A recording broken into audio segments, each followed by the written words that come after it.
Assalamualaikum warahmatullahi wabarakatuh. Perkenalkan, nama saya Tiffany Gunawan dari Prodi Akuntansi. Di sini saya akan mempresentasikan tentang diksi.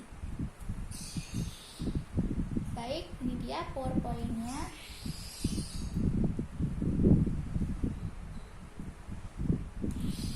Diksi atau pemilihan kata. Pengertian diksi. Diksi ialah pilihan kata terhadap bahasa-bahasa yang dikuasai oleh penutur menurut Siswono 2017. Dalam KBBI, diksi adalah pilihan kata yang tepat dan selaras dalam penggunaannya untuk mengungkapkan ide atau gagasan sehingga diperoleh efek-efek tertentu. Nah, maksudnya di sini itu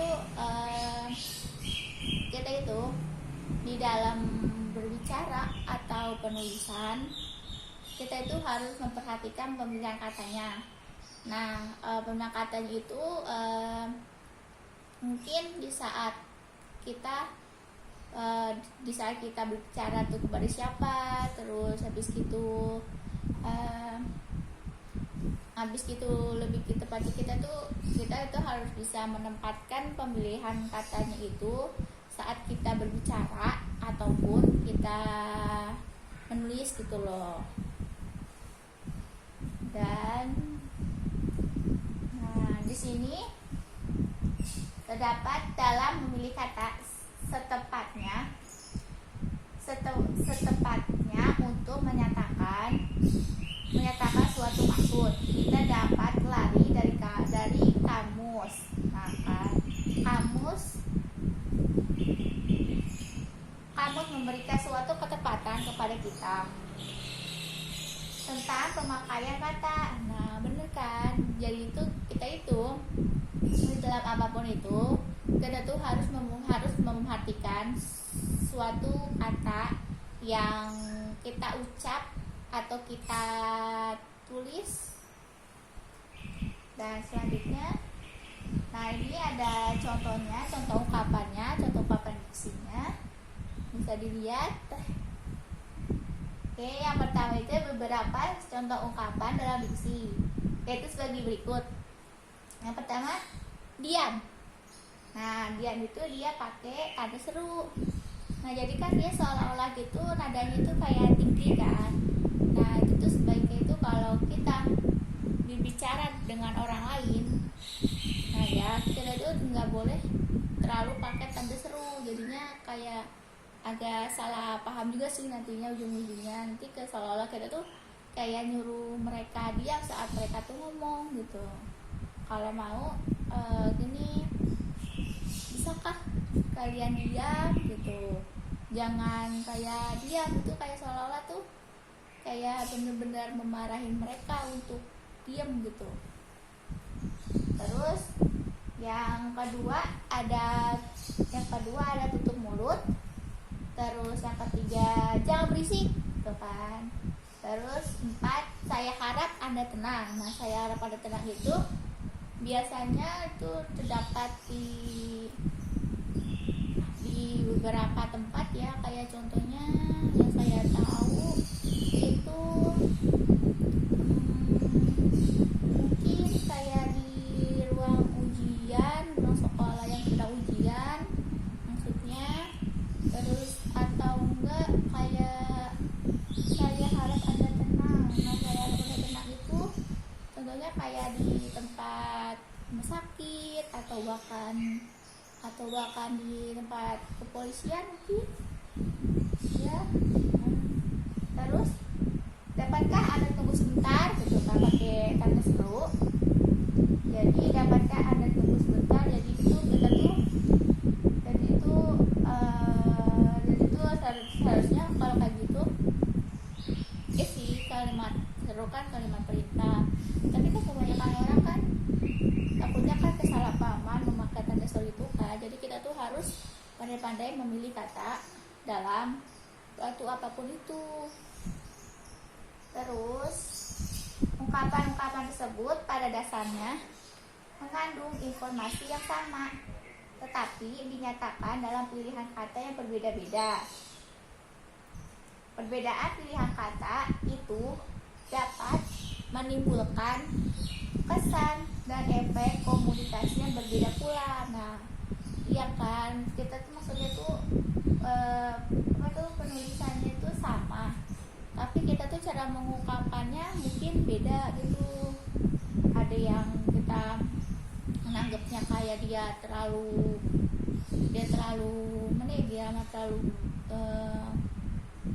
kasar ataupun yang lainnya gitu mungkin.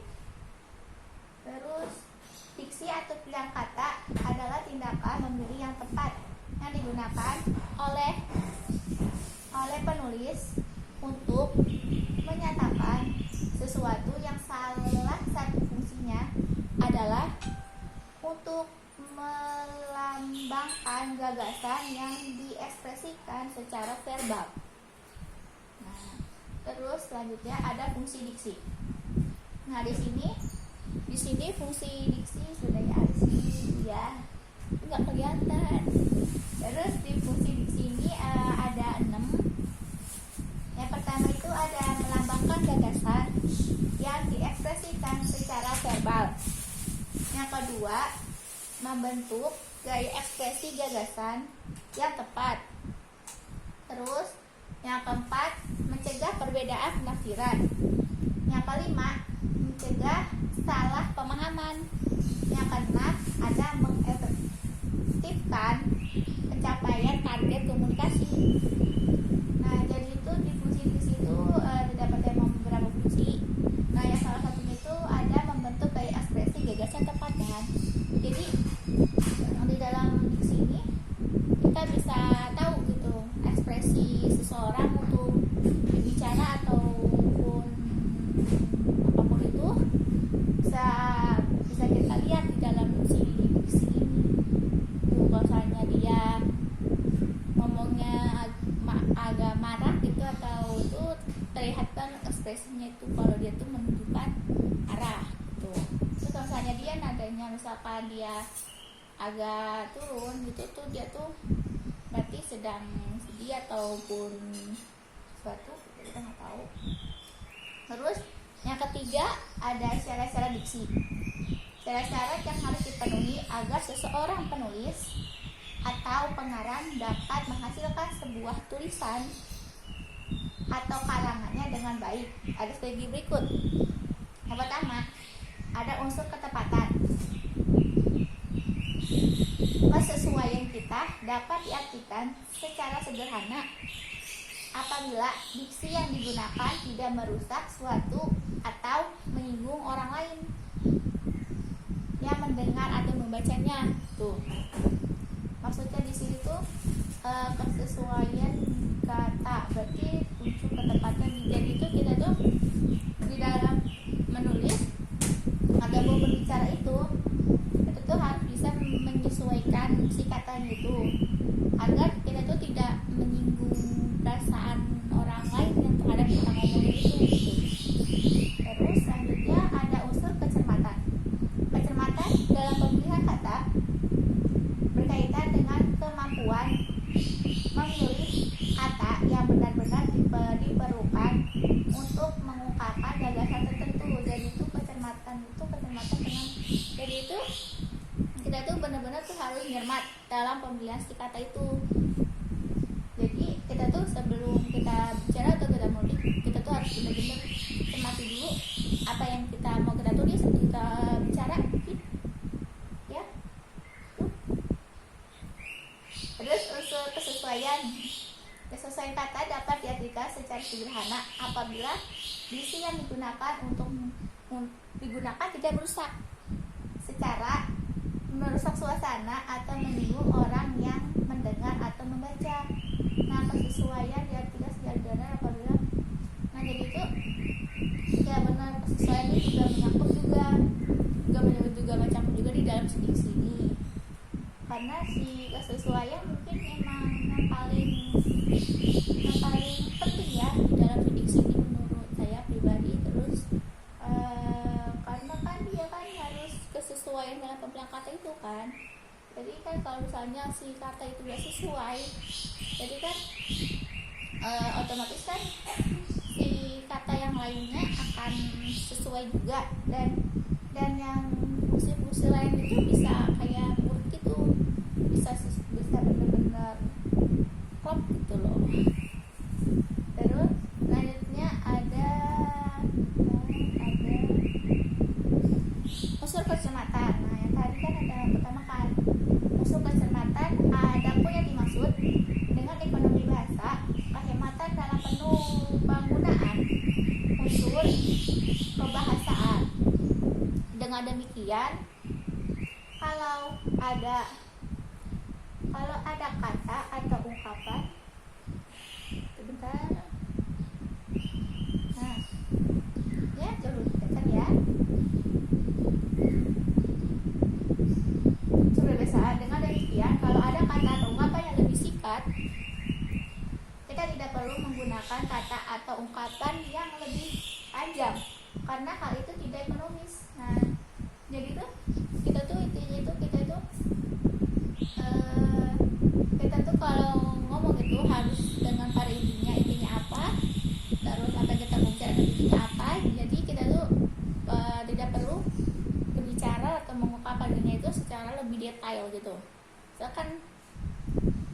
Misalkan kayak aku mau makan nih gitu kan, terus jadinya kan itu kayak lebih singkat gitu ya, tidak perlu bertele-tele mungkin ya. Terus contohnya disebabkan oleh fakta A karena mengajukan saran A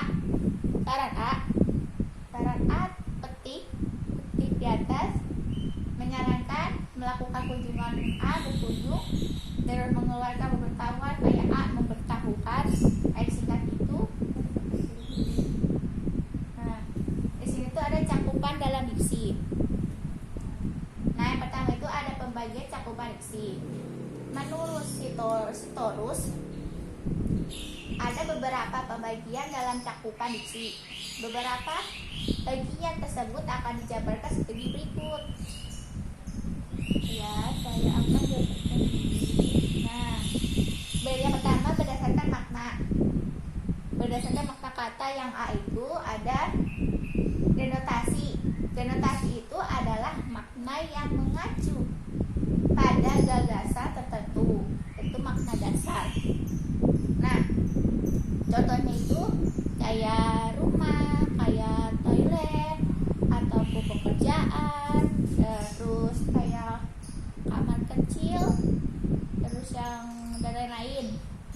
Terus contoh kalimatnya seperti nih, contoh kalimatnya, gadis itu adalah wanita yang cantik.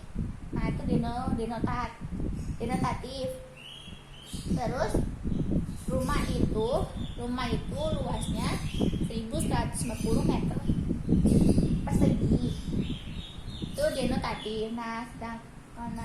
Sedangkan konotasinya itu untuk perayaan Idul Adha telah disediakan korban kambing 2 ekor. Nah, itu 2 ekor kambing itu konotasi. Terus selanjutnya ada yang kedua itu ada konotasi. Konotasi adalah tambahan yang mengandung nilai kata tertentu di samping makna dasarnya. Jadi konotasi itu kalimat tambahan dari si kalimat denotasinya tadi. Kalau denotasi itu ibaratnya kalimat pentingnya, kalimat intinya gitu dari dalam suatu diksi ini. Sedangkan kalau kalimat konotasi itu kalimat tambahan atau kalimat pendukung untuk melengkapi suatu diksi itu gitu.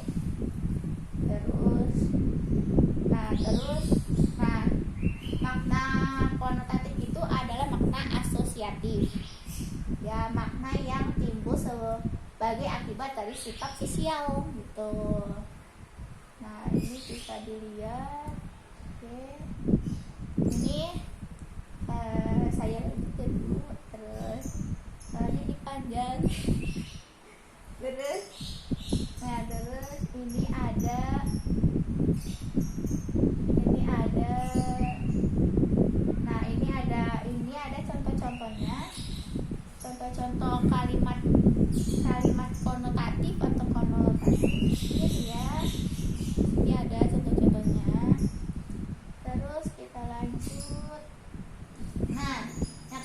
ada sinonim. Sinonim pasti kita tahu lah. Sinonim itu adalah dia mempunyai kata yang sama gitu. Sinonim itu kan persamaan kata ya. Sinonim itu bisa kita sebut itu persamaan kata. Nah, sinonim kan, sinonim itu sering kita sebut dengan persamaan kata. Nah, sinonim itu dibagi lagi menjadi 3. Yang pertama itu ada sinonim absolut, terus proporsional, dan sinonim dekat. Nah, ini pengertiannya. Terus, nah, ini itu adalah nih. Nah, ini itu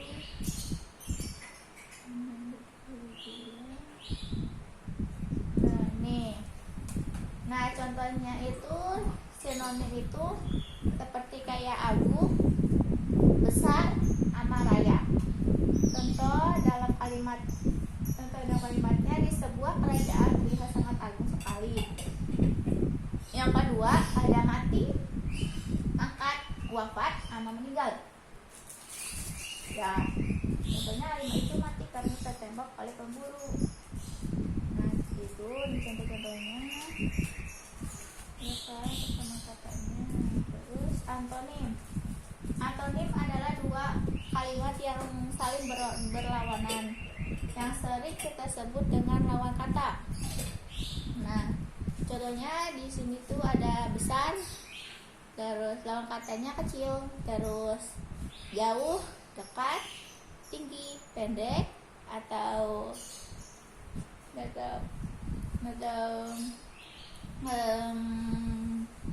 pergi ya, mahal, murah, dan lain-lain.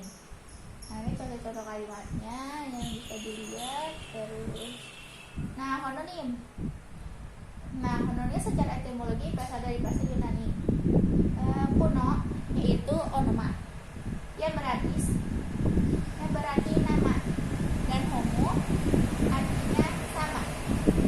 Secara harfiah, homonim dapat diartikan sebagai relasi makna yang memiliki sama tulisan,